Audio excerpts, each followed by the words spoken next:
Good morning friend, मैं सुप्रिया स्वागत करती हूँ आपका डिकोड एग्जाम में। फ्रेंड, आज डेली करंट अफेयर्स की क्लास में हम डिस्कस करेंगे 11 से 12 अक्टूबर से रिलेटेड जितने भी न्यूज़ हैं, जितने भी इवेंट्स हैं जो हमारे एग्जाम के लिए इंपॉर्टेंट हैं, हम उन्हें एक एक करके यहाँ डिस्कस करेंगे। तो फ्रेंड, आइए स्टार्ट करते हैं आज की क्लास। और आज की क्लास में हमारा पहला प्रश्न है, विश्व स्वास्थ्य संगठन WHO द्वारा मलेरिया की पहली वैक्सीन को मान्यता दी गई जिसका नाम है मॉस्कियोक्यूरिक्स, मैफ्लोक्विन, क्लोरोक्विन या फिर प्राइमाक्विन। तो फ्रेंड, इसका करेक्ट आंसर हो जाएगा मॉस्कियोक्यूरिक्स जो है ये एक मलेरिया की वैक्सीन है जिसको हाल ही फिलहाल में WHO के द्वारा मान्यता दिया गया। और इसके बारे में अगर देखें तो RTS-AS01 मॉस्कियोक्यूरिक्स, ठीक है। तो इसका ये दूसरा नाम है, ये भी आपको पता होना चाहिए। RTS-AS01 WHO द्वारा प्राप्त मान्यता दुनिया की पहली मलेरिया की वैक्सीन हो गई है। इस वैक्सीन का निर्माण ग्लैक्सोस्मिथक्लाइन नामक ब्रिटिश दवा निर्माता कंपनी के द्वारा किया गया, ठीक है। तो ग्लैक्सोस्मिथक्लाइन जो है एक ब्रिटिश दवा निर्माता कंपनी है जिसने मॉस्कियोक्यूरिक्स को बनाया था और इसको WHO के द्वारा मान्यता दे दिया गया। और मॉस्कियोक्यूरिक्स क्या है? ये मलेरिया की पहली दवा है। फ्रेंड, जैसा कि आप मलेरिया के बारे में जानते हैं, ये एक परजीवी बीमारी है, परजीवी, ठीक है, पैरासाइट्स बीमारी है। और आपको बता दें तो ये मलेरिया जो है वो मादा मच्छर होता है जिसका नाम है एनोफिलीज, ठीक है। मादा मच्छर एनोफिलीज के काटने से ये जो है बीमारी फैलती है, ठीक है। और अभी तक जो कि और इस बीमारी की बात करें तो ये सबसे पुरानी और सबसे जानलेवा बीमारियों में से एक है और जिसकी अभी तक कोई एक वैक्सीन नहीं था। लेकिन अब WHO के द्वारा एक वैक्सीन को मान्यता दिया गया है जिसको ब्रिटिश दवा कंपनी निर्माता ग्लैक्सोस्मिथक्लाइन ने बनाया जिसका नाम है मॉस्कियोक्यूरिक्स, ठीक है। और ये जो मेडिसिन है, ये मेडिसिन है वो किसी भी पैरासाइट, जो भी पैरासाइट्स हैं, पैरासाइट से जो बीमारी होती है, पैरासाइट जनित जो भी बीमारी होती है, उन सभी के इलाज के लिए ये काफ़ी कामगर है।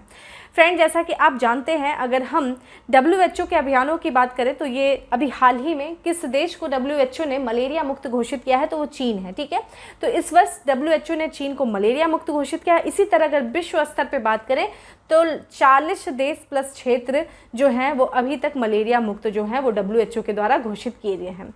बात करें कुछ मलेरिया से संबंधित जो है WHO के द्वारा कुछ अभियान जो चलाए गए हैं, जो पहल चलाई गई है, तो एक पहल है जिसका नाम है E2025 इनिशिएटिव, ठीक है। ये चीज़ आपको पता होनी चाहिए, मैं एक्स्ट्रा बता रही हूँ, ये सारी चीज़ें इंपॉर्टेंट है। तो E2025 जो पहल है वो WHO के द्वारा चलाया गया जिसका उद्देश्य क्या है कि 2025 तक 25 देशों की पहचान किया जाएगा और इनको मलेरिया मुक्त देश बनाया जाएगा, ठीक है। तो ये सब हमारे WHO से संबंधित जो है कुछ जो कार्य किए गए हैं, जिनको हाल ही फिलहाल जिन देशों को मलेरिया मुक्त घोषित किया गया है, ये सारे प्रश्न आपसे पूछे जा सकते हैं। वही बताएं तो इस वैक्सीन का ये जो वैक्सीन है वो प्लाज्मोडियम फाल्सिफेरम के खिलाफ जो है काम करती है, जो कि 5 परजीवी प्रजातियों में से एक है और सबसे घातक है। जो कि मलेरिया के लक्षण देख लीजिए क्या होते हैं, बुखार होता है, सिर दर्द होता है, मांसपेशियों में दर्द होगा, फिर ठंडा लगना, फिर बुखार और पसीना आना, यही आपके क्या हैं, ये लक्षण होते हैं मलेरिया के। अगर इस टाइप के सिम्टम्स किसी को दिखते हैं तो वो जल्दी से जल्दी जाकर के डॉक्टर से कंसल्ट करें ऐसे सिम्टम्स में, ठीक है। तो ये था मलेरिया से संबंधित आपके जितने भी न्यूज़ थे, जो भी मलेरिया के जो अभी संबंधित जो दवाएं बनाई गई हैं जिनको WHO के द्वारा मान्यता दिया गया है, ये था इंपॉर्टेंट। नेक्स्ट पे चलते हैं कि शांति का नोबेल पुरस्कार 2021 किसको प्रदान किया गया है।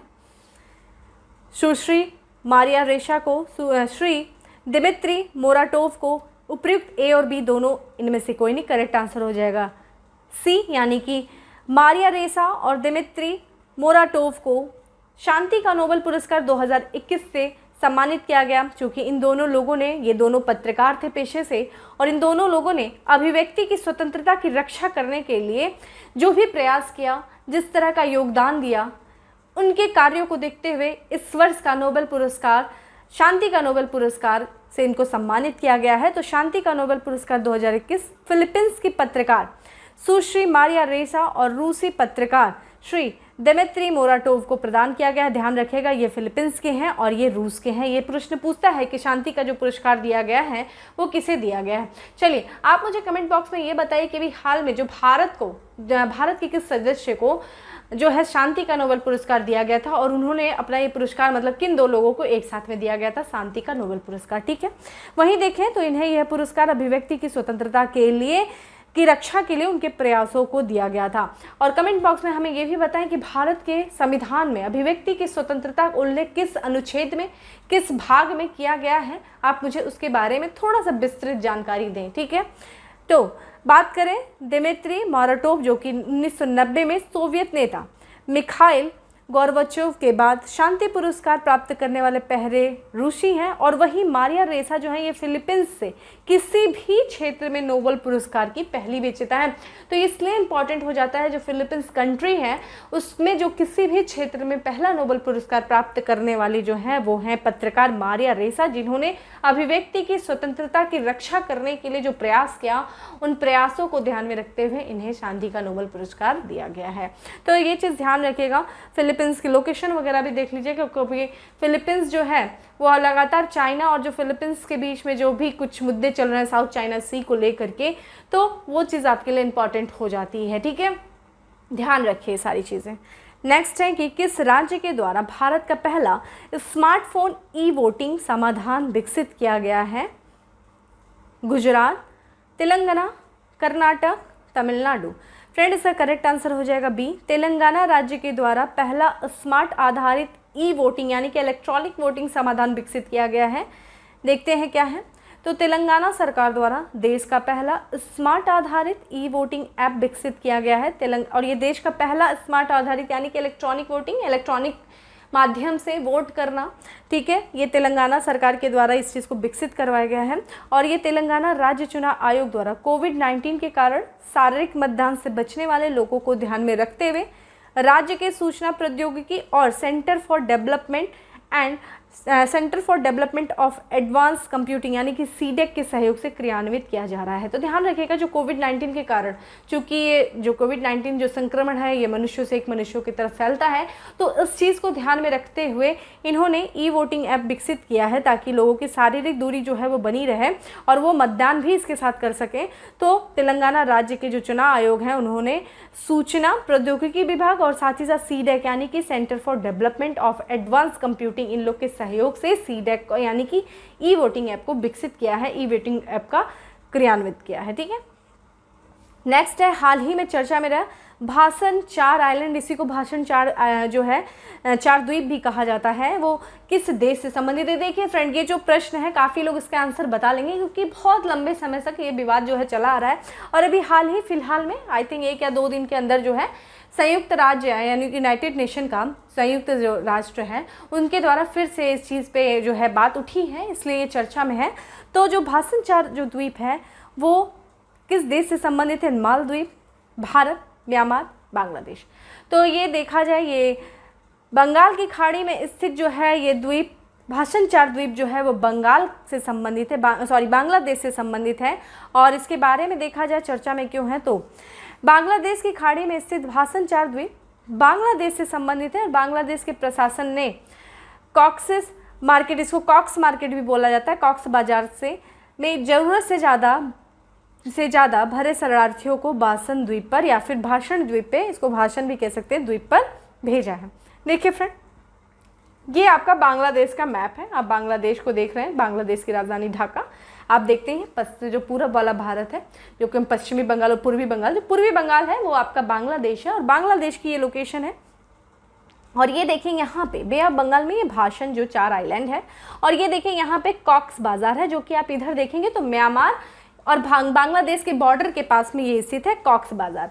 फ्रेंड, अगर हम थोड़ा सा इतिहास में जाएं, देखिए लोकेशन ध्यान रखिएगा यहाँ पे ही है, ठीक है। और अगर हम थोड़ा सा इतिहास में जाएं तो म्यांमार के जो रोहिंग्या, ठीक है, रोहिंग्या ट्राइब जो थे यहाँ पे कॉक्स बाजार जो शरणार्थी थे और रोहिंग्या शरणार्थी थे, ठीक है। तो बात है 1982 की, तो वहाँ के मतलब एक जो म्यांमार में जो म्यांमार राष्ट्रीयता कानून 1982 के तहत रोहिंग्या जो है आबादी जो कि म्यांमार में रहती थी, वहाँ की सरकार ने उनको नागरिकता देने से इनकार कर दिया। और उसके बाद देखा जाए तो ये जो है शरणार्थी रोहिंग्या जो हैं ये काफ़ी बड़े पैमाने पे वहाँ से पलायन करना शुरू किए। बात है 2017 की, तो 2017 में बहुत बड़ी संख्या में, लगभग माना जाता है 6,25,000 जो शरणार्थी थे वो शरणार्थी बांग्लादेश की सीमा में प्रवेश करते हैं और ये जो कॉक्स बाज़ार आप देख रहे हैं यहाँ पे बसना शुरू कर देते हैं। तो काफ़ी बड़ी संख्या में यहाँ पे बसते हैं। और ये जो रोहिंग्या शरणार्थी हैं फ्रेंड, इनके बारे में जो यूनाइटेड नेशन क्या कहता है कि यूनाइटेड नेशन के द्वारा इन्हें दुनिया के सबसे अधिक सताए गए अल्पसंख्यकों में से बताया जाता है। चूँकि म्यांमार में कहा जाता है काफ़ी इनको सताया गया था, इनको अपने देश की नागरिकता नहीं दी जाती, ऊपर से इनको सताया जाता है, जिसके कारण ये पलायन करके बांग्लादेश में आते हैं।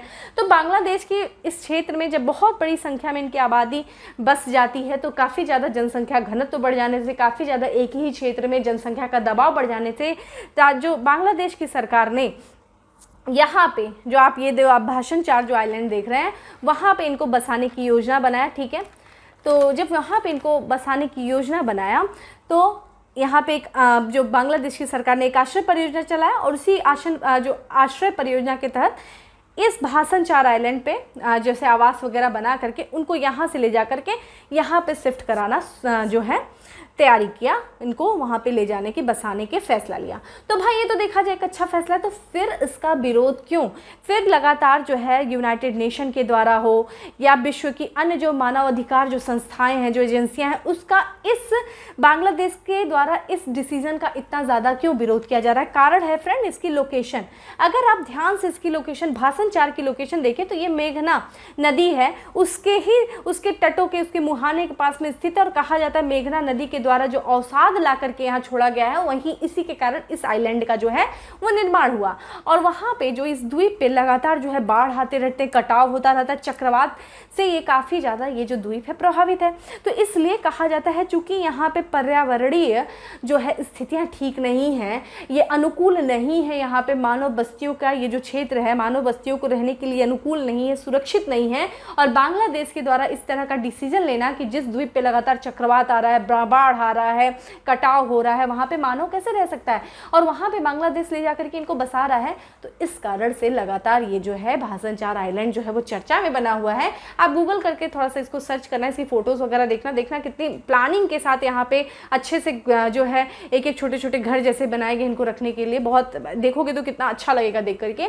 तो वो चीज़ किया गया और लगातार इसका विरोध किया जा रहा है और यही कारण है लगातार ये चर्चा में बना रहता है। तो उम्मीद है ये चीज़ आपको समझ में आ गई होगी। ठीक है, तो ठीक है, ये चीज़ इसीलिए भाषण 4 आइलैंड है, लोकेशन है और क्या क्या चर्चा में था, ये चीज़ आपको समझ में आ गया। नेक्स्ट है कि किस संस्था के द्वारा वैश्विक बहुआयामी निर्धनता सूचकांक जारी किया गया। ठीक है, निर्धनता सूचकांक 2021 जारी किया गया। वर्ल्ड बैंक के द्वारा, IMF के द्वारा, UNDP के द्वारा, अंकटाड के द्वारा। तो फ्रेंड इसका करेक्ट आंसर हो जाएगा यूनाइटेड नेशन डेवलपमेंट प्रोग्राम के द्वारा वैश्विक बहुआयामी निर्धनता सूचकांक 2021 जारी किया गया। इसके बारे में देखें तो वैश्विक बहुआयामी निर्धनता सूचकांक 2021 मल्टी डायमेंशनल पॉवर्टी इंडेक्स के बारे में देखें तो ये संयुक्त राष्ट्र विकास कार्यक्रम, यूनाइटेड नेशन, यहाँ पे नेशन होना था, डेवलपमेंट प्रोग्राम और ऑक्सफोर्ड निर्धनता एवं मानव विकास पहल, Oxford poverty and human development initiative द्वारा जारी किया गया है। तो देखा जाए इसमें क्या है, MPI यानी कि मल्टी डायमेंशनल पॉवर्टी इंडेक्स लोगों द्वारा उनके दैनिक जीवन में अनुभव किए गए विभिन्न अभावों के विश्लेषण करके निर्धनता का मापन करता है। जो भी लोगों के दैनिक जीवन की जो आवश्यकताएं नहीं पूरी होती हैं तो उनका क्या अनुभव रहता है, इन सारी चीज़ों को आधार में रख करके इस इंडेक्स को जारी किया गया है। किसके द्वारा? UNDP के द्वारा और ऑक्सफोर्ड पॉवर्टी इंडेक्स के सहयोग से।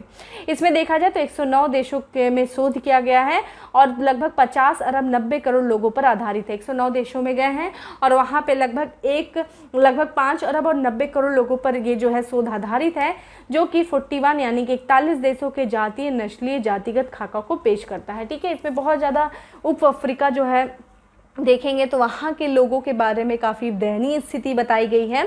तो बहुत आप इसके बारे में पूरा जो इंडेक्स आप अच्छे से पढ़ लीजिएगा, क्योंकि यहाँ पॉसिबल नहीं है सारे इंडेक्स के बारे में बताना, लेकिन आप अगर अगर आप सीरियस स्टूडेंट हैं तो आपकी जिम्मेदारी बनती है कि आप इस इंडेक्स को खोलें और देखें कि क्या क्या चुनौतियां विद्यमान हैं और किन किन क्षेत्रों में ज़्यादा चुनौतियां क्यों हैं, उसका समाधान क्या है। तो एक सीरियस स्टूडेंट की तरह, एक सीरियस कैंडिडेट की तरह आपकी जिम्मेदारी है कि गूगल सर्च करो, इसके बारे में पूरी तरह से पढ़ो। ठीक है, इस रिपोर्ट के अनुसार देखिए क्या बताया गया कि लगभग 85% बहुआयामी निर्धन लोग आम जो है उप सहारा अफ्रीका और दक्षिण एशिया में अवस्थित हैं। लगभग जितने लोगों का इन्होंने शोध किया उसमें से लगभग जो है 85% जो है बहुआयामी, मल्टी डायमेंशनल। देखिए हर क्षेत्र में, सिर्फ गरीबी को मापने के लिए सिर्फ ऐसा नहीं कि आपकी आय, आपकी इनकम, हर क्षेत्र में आपको शिक्षा कितना मिल रहा है, आपको स्वास्थ्य संबंधी सुविधाएं कितनी मिल रही हैं, आपकी दैनिक आवश्यकताएं कितनी पूरी होती है, मल्टी डायमेंशनल जो है क्षेत्र में इसका शोध किया गया। और इसमें देखा जाए तो 85% जो है लोगों को लगभग, उसमें भी उप सहारा अफ्रीका और दक्षिण एशिया में जो है बताया जा रहा है कि निर्धन लोग हैं, यहाँ पे काफ़ी ज़्यादा निर्धनता है। वहीं सूचकांक के विभिन्न संकेतों का उपयोग करके गरीबी मापन किया गया, जिसमें आय के अलावा खराब स्वास्थ्य, अपर्याप्त शिक्षा और निम्न जीवन स्तर जो है वो शामिल किया गया है। ठीक है, नेक्स्ट है भारत और यूनाइटेड किंगडम के सेनाओं के बीच हुए युद्धाभ्यास का क्या नाम है? अजय वॉरियर, गरुड़ शक्ति, युद्धाभ्यास, वरुण। फ्रेंड इसका करेक्ट आंसर हो जाएगा ए, अजय वॉरियर जो है वो यूनाइटेड किंगडम और भारत के बीच में हुए युद्धाभ्यास का नाम है। और इसके बारे में देखें तो भारत और यूनाइटेड किंगडम की सेनाओं के बीच हुए युद्धाभ्यास का नाम क्या है? अजय वॉरियर। और अभी यह हाल फिलहाल में कहाँ हुआ है? तो अजय वॉरियर युद्धाभ्यास का 6वां संस्करण जो है वो शुरू हुआ है, अभी चल ही रहा है। कहाँ पे? उत्तराखंड के चोबरिया में शुरू किया गया। ध्यान रखिएगा 6वां संस्करण शुरू हुआ है कौन सी चीज़ का? अजय वॉरियर का। कहाँ पे किया गया है? उत्तराखंड के चोबरिया में किया गया है। किसके बीच में अजय वॉरियर होता है? भारत और यूनाइटेड किंगडम के सेनाओं के बीच में ये युद्धाभ्यास है।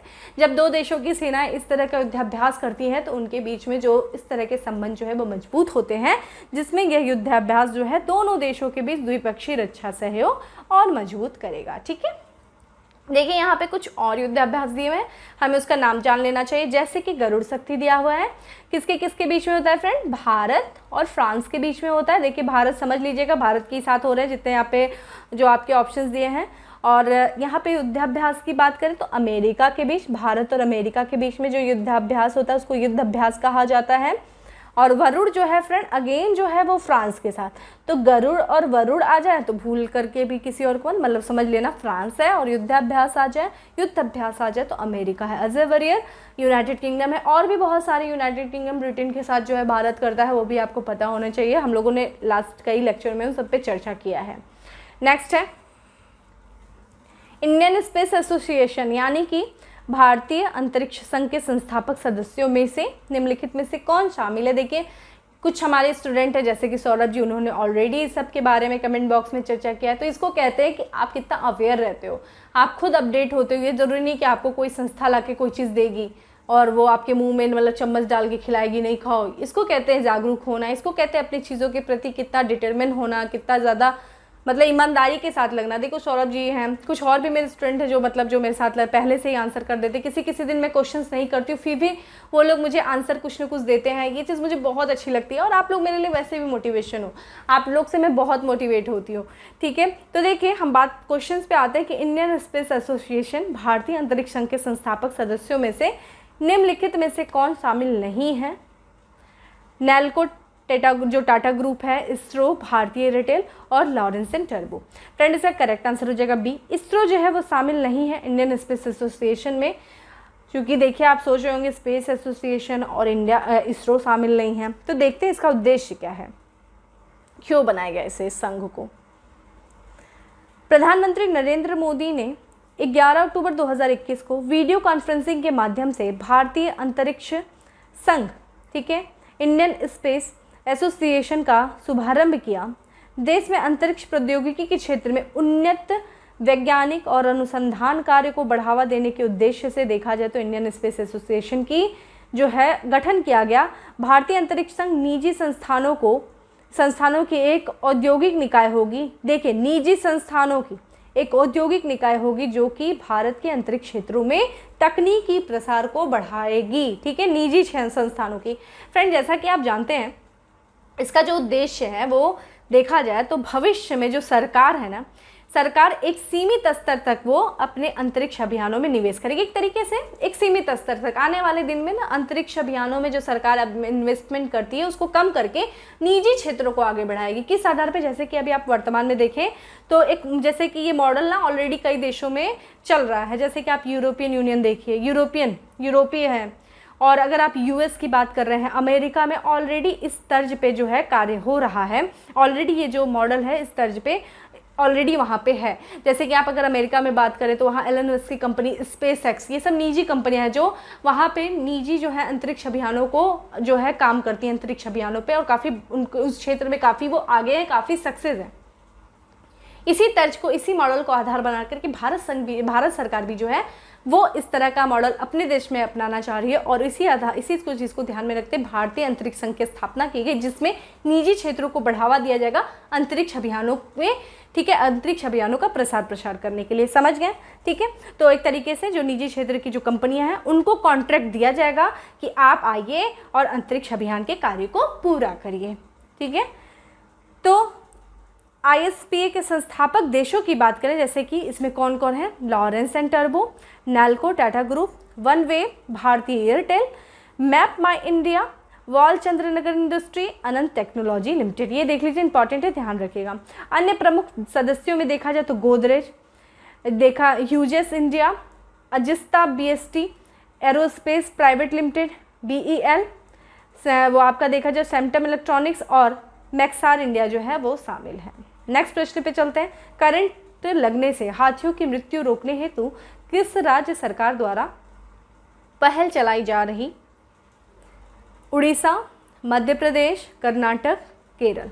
तो फ्रेंड इसका करेक्ट आंसर हो जाएगा उड़ीसा। देखिए, उड़ीसा सरकार के द्वारा बहुत सारी पहल चलाई जा रही है। अभी हम लोगों ने रेडियो कॉलर की भी बात किया था ना कि हाथियों के गले में रेडियो कॉलर बांधा जाएगा, जिससे कि जो मैन एंड जो एनिमल कॉन्फ्लिक्ट हो रहा है, खासकर जो हाथी हैं वो मानव बस्तियों में प्रवेश कर जाती हैं और बहुत नुकसान करती हैं, उस चीज़ से बचने के लिए रेडियो कॉलर लगाया जाएगा, जिसमें GPS होगा, उनकी लोकेशन को ट्रेस कर लिया जाएगा। ये भी क्या है? ये भी उड़ीसा सरकार के द्वारा चलाए जाने पे विचार किया जा रहा है इस पर। और वहीं साथ साथ यहाँ पे करंट लगने से जो मृत्यु हो जा रही है वहाँ पे पहल चलाई जा रही है। तो उड़ीसा सरकार द्वारा विद्युत नेटवर्क की ग्राउंड क्लियरेंस से बढ़ाने और हाथी गलियारों और उनके आवाजाही क्षेत्रों में तारों को बढ़ाने के लिए वितरण कंपनियों को 445.75 करोड़ रुपए आवंटित किए। इस परियोजना का उद्देश्य क्या है? बिजली के झटकों के कारण होने वाले हाथियों को रोकना, मृत्यु को रोकना। ठीक है, नेक्स्ट है, किस संस्था के द्वारा shifting gears digitization and services led development report जारी किया गया? IMF, ADB, वर्ल्ड बैंक या फिर नीति आयोग? तो फ्रेंड इसका करेक्ट आंसर हो जाएगा वर्ल्ड बैंक। ठीक है, C, वर्ल्ड बैंक के द्वारा shifting gears digitization and services led development report जारी की गई। इसमें देखा जाए तो विश्व बैंक के द्वारा shifting gears digitization services led development report जारी किया गया, और इस रिपोर्ट में बताया गया है कि जो आपका वर्तमान जो वित्तीय वर्ष चल रहा है, जो चालू वित्तीय वर्ष है 2021-22 में, इसमें भारत की जो अर्थव्यवस्था है वो 8.3 की दर से जो है वो वृद्धि होने की उम्मीद है। और वहीं देखा जाए अगले वर्ष का भी इन्होंने बताया है कि अगले वर्ष जो है लगभग 10 जो वर्ष बताया है, ठीक है, 10% पे अगले वित्तीय वर्ष के लिए 22-23 के लिए। ठीक है, नेक्स्ट है कि ग्लोबल फिनटेक हैकाथॉन सीरीज आई स्प्रिंट 21 लॉन्च किया गया है। किसके द्वारा? वर्ल्ड बैंक के द्वारा, IMF के द्वारा, IBA के द्वारा, IFSCA के द्वारा, यानी कि international financial service centre authority के द्वारा। Correct answer is D, IFSCA के द्वारा जो है ग्लोबल फिटनेस हैकाथॉन सीरीज जो है आई स्प्रिट 2021 जो है वो लॉन्च किया गया है। तो आई स्प्रिट 21, इसमें देखा जाए तो अंतर्राष्ट्रीय वित्तीय सेवा प्राधिकरण international financial service centre authority ने वैश्विक फिनटेक हैकाथॉन श्रृंखला आई स्प्रिट 21 जो है लॉन्च किया है। इसके बारे में देखा जाए तो श्रृंखला का पहला जो स्प्रिट है वो स्प्रिट 1 बैंक टेक है, जो बैंकिंग क्षेत्र के लिए फिनटेक यानी कि फाइनेंशियली जो है टेक्नोलॉजी, इसीलिए फिनटेक्स पर केंद्रित है ये।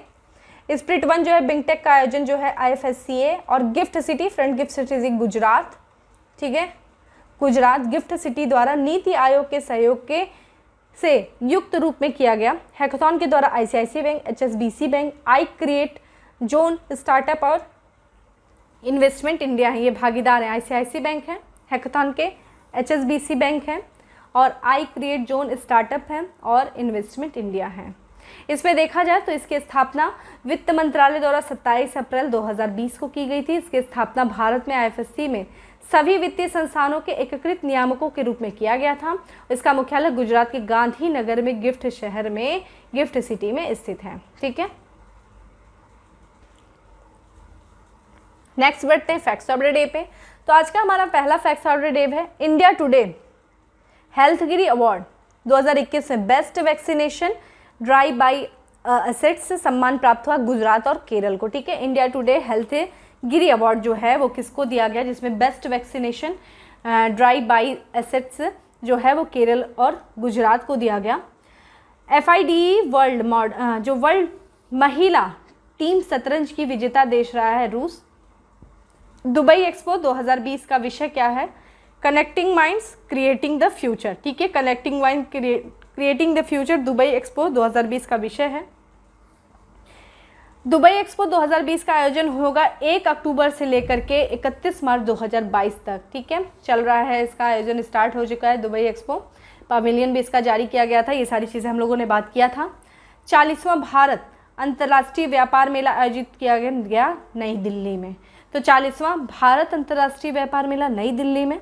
विश्व डाक दिवस मनाया गया है 9 अक्टूबर को। थीम क्या थी, इनोवेट टू रिकवर। ठीक है, इनोवेट टू रिकवर ये विश्व डाक दिवस का थीम है जो कि 9 अक्टूबर को मनाया गया। वहीं भारतीय नौसेना का जो दिवस मनाया गया 8 अक्टूबर को मनाया गया, कौन सा था, 89। ठीक है, 89वीं वर्षगांठ मनाई गई भारतीय वायुसेना की 8 अक्टूबर को था।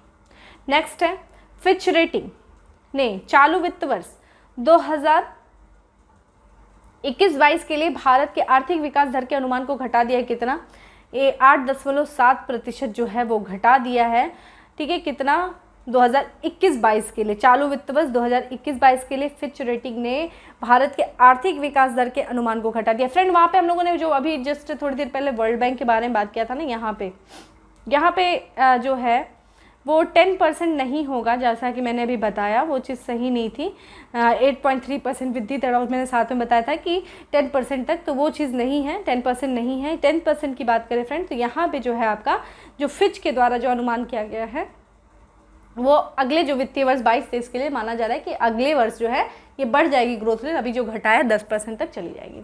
कोलकाता में पत्तन संचालन की डिजिटल निगरानी के लिए ऐप्स जो है लॉन्च किया गया, माई पोर्ट ऐप। कोलकाता पत्तन भारत का एकमात्र नदी पत्तन है, ये भी ध्यान रखिएगा, किसी भी एग्जाम में प्रश्न आया था कि भारत का एकमात्र नदी पत्तन कौन सा है, वो कोलकाता पत्तन है। ठीक है, कोलकाता बंदरगाह, और यहीं के संचालन के लिए डिजिटल निगरानी ऐप जो लॉन्च किया गया है वो है माई पोर्ट ऐप। इस वर्ष भारत में यूनिकॉर्न क्लब में शामिल होने वाली कंपनियों के कितनी संख्या है, कंपनियों की कितनी संख्या है, 28 कंपनियां। फ्रेंड, कौन सी कंपनियां यूनिकॉर्न कहलाती है, जिनका 1 अरब, ठीक है, 1 अरब डॉलर से जो अधिक पूंजी वाले जो स्टार्टअप्स होते हैं ना, उन्हीं को हम यूनिकॉर्न कहते हैं। और भारत में लगभग 28 कंपनियां हैं जिनका जो है, जो स्टार्टअप्स हैं जिनका 1 अरब डॉलर से अधिक का जो है पूंजी है। वहीं पाराद्वीप पोर्ट फ्रेंड उड़ीसा में है, और उड़ीसा में जो पाराद्वीप पोर्ट है उस ट्रस्ट के जो अध्यक्ष बनाए गए हैं वो हैं PL हरनाथ, भारत सरकार के मुख्य आर्थिक सलाहकार, जिन्होंने हाल ही में अपने पद से इस्तीफा दे दिया, वो है KV सुब्रमण्यम। नेक्स्ट है नागरिक उड्डयन राज्य मंत्री VK सिंह और केंद्रीय नागरिक उड्डयन मंत्री श्री ज्योतिरादित्य सिंधिया ने दून ड्रोन मेला 2021 की शुरुआत की उत्तराखंड में। फ्रेंड, ये जो आयोजन किया जा रहा है ना, अक्सर जो यहाँ पे कौन से लीडर, जैसे कौन सड़क राज्य मंत्रालय के जो हैं मुख्य, जो भी कुछ रक्षा मंत्रालय के जो मुख्य हैं राजनाथ सिंह, ये लोग जहाँ का उद्घाटन करते हैं फ्रेंड, वहाँ से भी प्रश्न बनता है कि किसके द्वारा उद्घाटन किया गया समारोह का, या किसके द्वारा इसका शिलान्यास किया गया। तो ध्यान रखिएगा, प्रश्न आया था लास्ट ईयर, इसीलिए बार बार ये नाम को शामिल किया जा रहा है कि संभावित है कि ये प्रश्न पूछ दे और आप लोग इसको नज़रअंदाज मत करिएगा। ठीक है, तो उत्तराखंड में किया गया दून ड्रोन मेला 2021 की शुरुआत, क्योंकि दून देहरादून वही है, इससे आप अनुमान लगा सकते हैं। पुस्तक है जिसका नाम है अर्थशास्त्री गांधी, कांचीद्वीप पर आधारित ये पुस्तक है जिसका नाम है अर्थशास्त्री Gandhi, the root and the relevance of the political economy of the Mahatma, उसके लेखक देखिए कौन है, जयतीर्थ राव। नेक्स्ट है हिंदुस्तान एरोनॉटिक्स लिमिटेड HAL द्वारा विकसित अब तक का सबसे वजनी टैंक जिसे इसरो को सौंपा गया, जिसका नाम है semi cryogenic propellant tank. Cryogenic friend, cryo means बर्फ होता है, ठीक है, क्रायोजेनिक आपको पता होना चाहिए क्रायो, तो क्रायोजेनिक प्रोपेलेंट जो टैंक है और इसका नाम है SC-120, ठीक है, LOX, ठीक है, ये चीज़ आपको नाम होना चाहिए, जो अब तक का सबसे भारी टैंक है जिसको इसरो को सौंपा गया, बनाए किसके द्वारा, हिंदुस्तान एरोनॉटिकल्स लिमिटेड। तो ये था हमारे फैक्ट्स ऑफ द डे पे। अब हम आ जाते हैं उत्तर प्रदेश स्पेशल। उत्तर प्रदेश स्पेशल में है कि प्रदेश का जिला जिसको कोविड-19 प्रबंधन के लिए द स्कॉच गोल्ड अवार्ड से सम्मानित किया गया, अयोध्या जिला प्रशासन। तो अयोध्या जिला प्रशासन ने कोविड-19 का काफ़ी अच्छा प्रदर्शन किया, काफ़ी अच्छा उस दौरान उसने काफ़ी अच्छे से कार्य किया, जिसकी वजह से उसको द स्कॉच गोल्ड अवार्ड से सम्मानित किया गया।